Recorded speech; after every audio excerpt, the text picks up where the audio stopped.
Le conflit au Moyen-Orient pourrait-il s'élargir à la Turquie?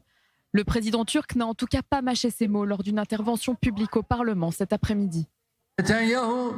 Les attaques menées par Netanyahou et son réseau d'assassins contre la Syrie et le Liban ont atteint un point où elles menacent la Turquie au même titre que ses deux pays frères.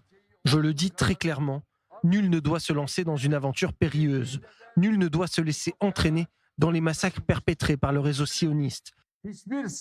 Nous ne resterons pas les bras croisés face à toute attaque contre nos frères en Syrie et au Liban. Nous sommes pleinement conscients du but ultime de cette illusion de terre promise. Si Dieu le veut, nous ne le permettrons jamais. Le président turc a également comparé la période actuelle à la Seconde Guerre mondiale et à la montée au pouvoir d'Hitler. Il y a 85 ans, le silence et l'inaction face à Hitler ont conduit à la mort de 80 millions de personnes dans le monde entier. Toute l'humanité a payé le prix de la folie d'un tyran dément. Aujourd'hui, la même erreur est en train d'être répétée. Les actions génocidaires du boucher de Gaza, Netanyahou, et de son cabinet sont observées avec le même silence et le même manque de réaction qui ont autrefois accueilli Hitler. Réaction immédiate du premier intéressé.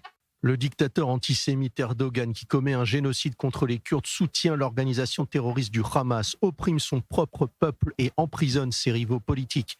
Eh bien, la dernière personne à pouvoir donner des leçons de morale à l'État d'Israël. L'État d'Israël et Tsahal, l'armée la plus morale au monde, continueront à mener une action énergique contre l'Iran et ses mandataires qui menacent le Moyen-Orient et le monde entier.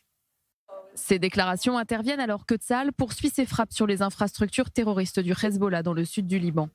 La Turquie, membre de l'OTAN, s'est également rapprochée de la Syrie depuis la chute du régime de Bachar el-Assad en décembre 2024.